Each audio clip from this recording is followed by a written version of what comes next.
اللہ کے نام سے شروع جو بڑا مہربان نہایت رحم کرنے والا ہے۔ عجیب ترین چوری کا واقعہ۔ ایک نہایت شاطر اور ماہر چور نے چوری کی خاطر مہنگا لباس زیب تن کر کے معزز اور محترم دکھائی دینے والے شیخ جیسا حلیہ بنایا اور صرافہ بازار میں سونار کی ایک دکان کے اندر چلا گیا۔ سونار نے جب اپنی دکان میں واضح قطع سے نہایت ہی رئیس اور محترم دکھائی دینے والے شیخ کو دیکھا جس کا نورانی چہرہ چمک رہا تھا تو سونار کو ایسا لگا جیسے اس کی دکان کے بھاگ جاگ اٹھے ہوں۔ اسے پہلی بار اپنی چھوٹی سی دکان کی عزت و وقار میں اضافے کا احساس ہوا۔ سونار نے آگے بڑھ کر شیخ کا استقبال کیا۔ شیخ کے بہروپ میں چور نے کہا، آپ سے آج خریداری تو ضرور ہوگی، مگر اس سے پہلے بتائیں کیا آپ کے لیے ممکن ہے کہ آپ اپنی سخاوت سے ہمارے ساتھ مسجد بنانے میں حصہ ڈالیں؟ اس نیک کام میں آپ کا حصہ خواہ ایک درہم ہی کیوں نہ ہو۔ سونار نے چند درہم شیخ کے حوالے کیے ہی تھے کہ اسی اثنا میں ایک لڑکی جو در حقیقت چور کی ہم پیشہ تھی سیدھی شیخ کے پاس جا کر اس کے ہاتھوں کو بوسہ دیا اور التجائیہ لہجے میں اپنے اور اپنے اہل و عیال کے لیے خیر و برکت کی دعا کے لیے کہا۔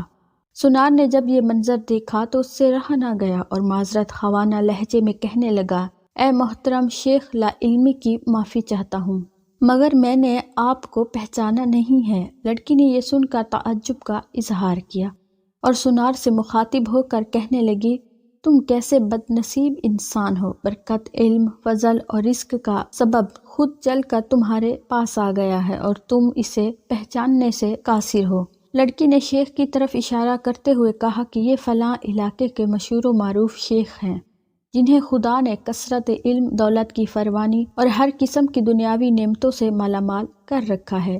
انہیں انسانوں کے بھلے کے سوا کسی چیز کی حاجت نہیں ہے۔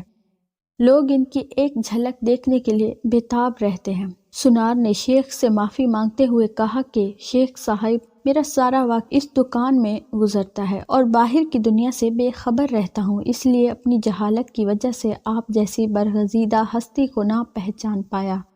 شیخ نے سونار سے کہا، کوئی بات نہیں، انسان خطا کا پتلا ہے، غلطی پر نادم ہونے والا شخص خدا کو بہت پسند ہے۔ تم ایسا کرو، ابھی میرا یہ رومال لے لو اور 7 دن اس سے اپنا چہرہ صاف کرتے رہو۔ 7 دنوں کے بعد یہ رومال تمہارے لیے ایسی برکت اور ایسا رزق لے آئے گا جہاں سے تمہیں توقع بھی نہ ہوگی۔ جوہری نے پورے ادب و احترام کے ساتھ رومال لیا، اسے بوسہ دیا، آنکھوں کو لگایا اور اپنا چہرہ صاف کیا تو ایسا کرتے ہی وہ بے ہوش ہو کر گرا کہ گرتے ہی شیخ اور اس کی دوست لڑکی نے سونار کی دکان کو لوٹا اور وہاں سے فوراً رفو چکر ہو گئے۔ اس واقعے کو جب 4 سال گزر گئے اور سونار رو دھو کر اپنا نقصان بھول چکا تھا تو 4 سال کے بعد پولیس کی وردی میں 2 اہلکار سونار کی دکان پر آئے۔ ان کے ساتھ وہی چور شیخ تھا جس کو ہتھکڑیاں لگی ہوئی تھی۔ سونار اسے دیکھتے ہی پہچان گیا۔ ایک پولیس والا سونار کے پاس آ کر پوچھنے لگا، کیا آپ اس چور کو جانتے ہیں؟ کیونکہ آپ کی گواہی سے ہی قاضی اسے سزا سنا سکتا ہے۔ سونار نے کہا، کیوں نہیں، اس نے فلاں فلاں طریقہ واردات سے مجھے بے ہوش کر کے میری دکان لوٹ لی تھی۔ پولیس والا شیخ کے پاس گیا اور اس کی ہتھکڑی کو کھولتے ہوئے کہنے لگا، تم نے جس طرح دکان لوٹنے کا جرم کیا تھا ٹھیک اسی طرح وہ ساری کارروائی دہراؤ تاکہ ہم طریقہ واردات کو لکھ کر گواہ سمیت قاضی کے سامنے پیش کر کے تم پر فرد جرم عائد کروا سکیں۔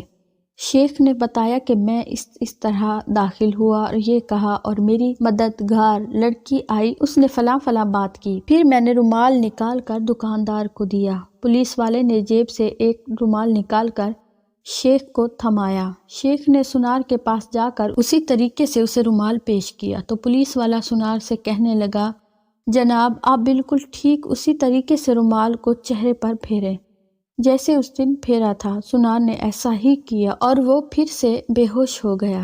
شیخ نے اپنے دوستوں کی مدد سے دوبارہ دکان لوٹ لی جنہوں نے پولیس والوں کا بھیس بدل رکھا تھا۔